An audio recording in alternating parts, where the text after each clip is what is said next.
Getting lean will never get you six pack abs. That's the reason even after strict diet and low body fat you still can't see your abs. और वहीं तुम कुछ लोग ऐसे देखते हो with high body fat but still they have their abs popping out, which really kills you. And after all this you think it all depends upon genetics, but actually it doesn't, because body fat is only surface level picture of the ocean and abs lies under the deep part of the ocean, जिसके लिए तुम्हें ये समझना पड़ेगा कि भाई abs in itself is a muscle, so you have to train them, you have to build them. और abs निकालने के जस्ट दो ही तरीके हैं. सबसे पहला, तुम बॉडी फैट परसेंटेज रिड्यूस कर दो, जिसमें तुम ऑलरेडी फेल हो चुके हो just because everybody told you कि भाई reduce the body fat percentage and magically you will going to get your abs, which is the biggest lie you ever heard of. और दूसरा तरीका ये है कि एब्स की मसल को ही इतना डेवलप कर दो कि वो तुम्हारे स्टमक की वॉल है वो इतनी पुश कर दे कि इट रियली डजंट मैटर कि तुम्हारा बॉडी फैट परसेंटेज कितना है. Irrespective of that it will going to pop out, it will going to automatically be shown, which is not that much chiselled कि हाँ बस हाँ भाई कि एक स्ट्रक्चर और कुछ लाइंस दिख रही हैं. The muscles is there under that. So now you have to focus कि मैं ये जो एब्स हैं,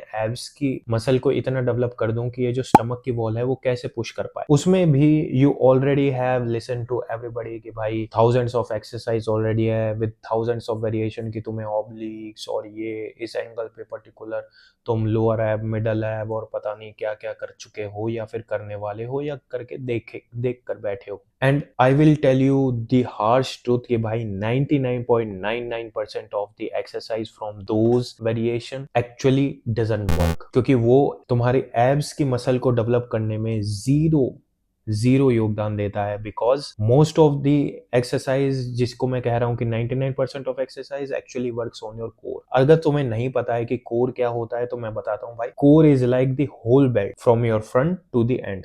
तुम्हारे स्टमक से लेकर तुम्हारे लोअर बैक तक ये जो पूरा होता है ये कोर मसल होती है. और यही तुम्हारे हैवी स्क्वाट्स करते हो, डेडलिफ्ट करते हो, शोल्डर प्रेस करते हो, स्टैंडिंग या कोई भी ऐसी एक्सरसाइज करते हो कि जिसमें तुम्हें लिफ्ट हैवी करना है and you need to brace up your breath कि मैं उसे एक बेल्ट की तरह यूज कर पाऊं and I could able to push that weight. कि अगर तुम अपने औकात से या फिर थोड़ा बहुत तुम अपना पीआर वगैरह टच करने की कोशिश कर रहे हो तो उसमें क्या होता है कि उसके आसपास की जितनी भी मसल होती है वो लिफ्ट करने में तुम्हें हेल्प करे. तो अगर एब्स के लिए जो 0.1% की जो एक्सरसाइज बची है वो एक्चुअली वर्क करती है. तुम्हारी ये जो एब्स की मसल होती है ना, जो तुम देखते हो कि तुम्हारा 6 पैक एब्स है, तो वो 0.1% है एंड उसमें भी तुम्हें जस्ट दो ही एक्सरसाइज चाहिए. You only need 2 exercise to actually have those chiseled abs by cutting all the bullshit around that. जिसमें से मेरे को सबसे ज्यादा वाहियात और वेस्ट ऑफ टाइम तुम्हें सुनने में थोड़ा ऐसा लगेगा कि भाई ये तो मैंने भी करी है, मैं भी करता हूँ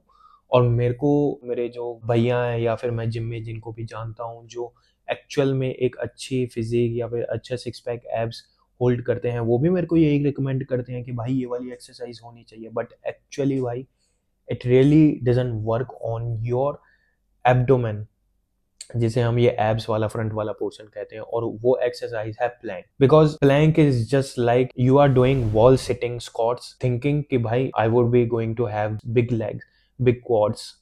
Planck is just like an isometric exercise जिसमें कोई भी मूवमेंट वगैरह नहीं होता, बस वो पोजीशन को होल्ड करना है. पेन जो होता है वो तुम्हारे कोर वाले पोर्शन में होता है. इसी वजह से तुम देखते हो कि तुम्हारे हाथ में और तुम्हारे शोल्डर में, तुम्हारे लेग्स में बहुत ही ज्यादा पेन होता है. सो दैट्स वाई अगर प्लैंक कर रहे हो तो भाई आज से ही बंद कर दो प्लैंक को करना. तो उसको कभी भी एब्स के वर्कआउट में इंक्लूड मत करो. उसको एज अ फंक्शनल या फिर एज अ तुम्हें अपनी एफिशिएंसी या कोर की स्ट्रेंथ बढ़ानी है तो उसमें तुम यूटिलाइज कर सकते हो.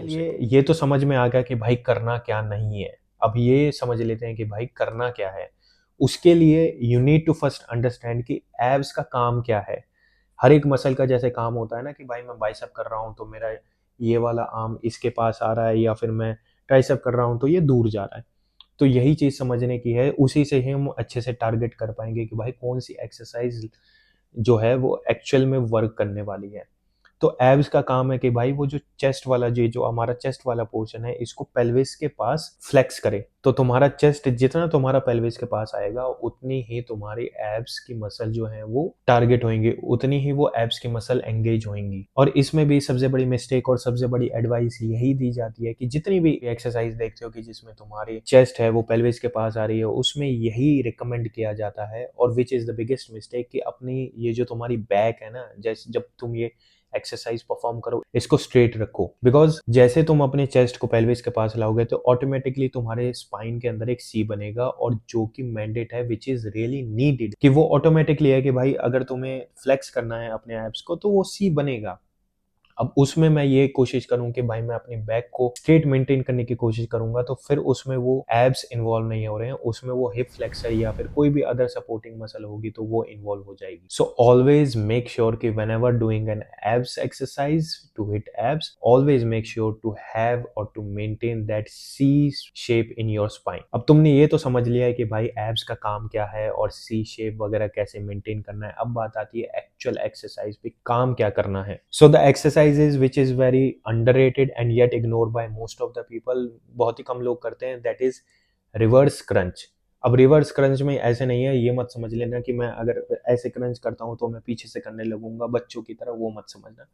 सो reverse crunch is very tricky exercise. अगर तुम बिगनर हो, जस्ट या चालू कर रहे हो, तो ये बहुत ही ज्यादा तुम्हें ऐसे लग सकती है कि भाई ये बहुत ही ज्यादा चैलेंजिंग है, मेरे को तो समझ में ही नहीं आ रही और मैं अपने एब्स हैं उनको ढंग से टारगेट नहीं कर पा रहा। तो उसके लिए क्या करना है कि भाई start with the beginning phase, कि सबसे पहले तो तुम अपने नीज को फोल्ड करो, और नीज को फोल्ड करने के बाद पेल्विस उसको लिफ्ट करने की कोशिश करो। और जैसे जैसे over the period of time तुम्हें ऐसे लगे कि भाई मेरे लिए ये बहुत आसान हो रहा है, तो अपने जो तुमने फोल्डेड लेग्स हैं इनको स्ट्रेट कर सकते हो to increase the level of hardness. And I can guarantee कि भाई तुम्हारी जो लोअर एब्स की डेवलपमेंट होगी ना, इसके अंदर तुम्हारे जो नीचे वाला पोर्शन होगा भाई कंप्लीटली इंसेन रिजल्ट्स देखने को मिलने वाले हैं तुमको। मैं गारंटी दे रहा हूँ कि भाई 10 से 15 रैप में ही तुम्हारे एक बर्निंग सेंसेशन तुम्हारे एब्स के अंदर फील होने लगेगा, और जो तुम्हारी वॉल होगी ना, जैसे तुमने देखा होगा कि बॉक्सर्स होते हैं या फिर वो पंच करते हैं किसी के एब्स में, जैसे एंड्रयू टेट की एक है ना कि वो एक बंदा पंच कर रहा होता है, तो ऐसी वॉल तुम्हारी खड़ी हो जाएगी एब्स के नाम कि फैट वगैरह चाह के भी उस पोर्शन में नहीं आ पाएगा, क्योंकि फैट तभी एक्यूमुलेट होता है जब उसकी जो वॉल है ना वो बहुत ही ज्यादा थिन है,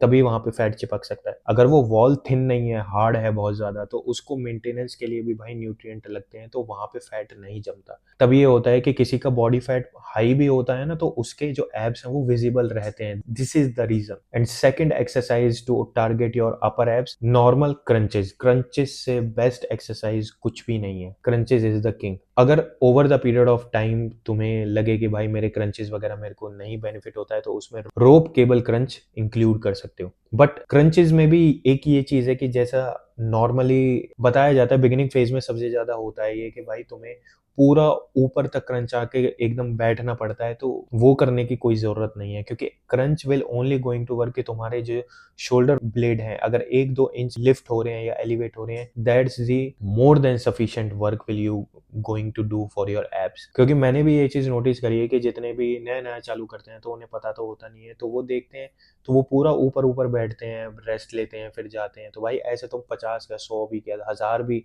रैप्स मार लोगे ना, तो भी तुम्हारे एब्स नहीं ग्रो होंगे। और एक बार तुम वैसे ट्राई करोगे कि जी जस्ट तुम्हारे जो शोल्डर ब्लेड है वो 1-2 इंच ही एलिवेट हो रहे हैं, भाई मेरे पे भी 30 रैप प्रॉपरली नहीं हो पाते, 15 में 20 में मैं भी ढेर हो जाता हूँ, और लास्ट के जो 5 या 10 रैप होते हैं तो उनको करने में तो भाई बहुत ही ज्यादा ताकत लगती है। सो मेक श्योर कि तुम ये जितनी भी चीजें हैं ना कि तुम्हें क्या नहीं करनी है उस पे ज्यादा फोकस करो, क्योंकि ब्लाइंडली हमारा पता है क्या होता है जब हम नया नया चालू करते हैं कि हम ये नहीं पता होता कि हमें करना क्या है, हम बस ये फाइंड आउट करने में लगे रहते हैं कि भाई अच्छा ये भी कर रहा है, ये भी कर रहा है, ये भी कर रहा है, ये भी कर लूँ, सब कुछ कर लूँ मैं।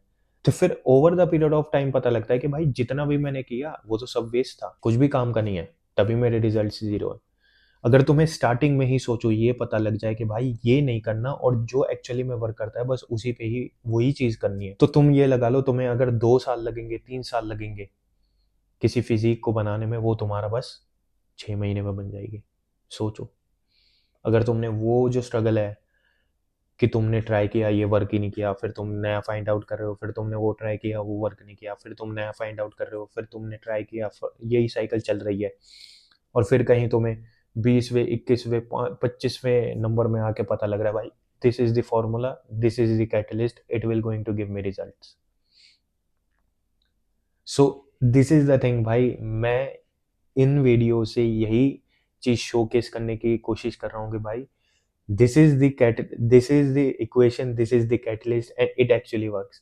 So you do not have to focus on 1000 2000 या जितने भी ये bullshit variations वगैरह रखे हुए हैं ना, just focus on these and implement that and you will going to have your dream body within a shortest period of time. So this is it.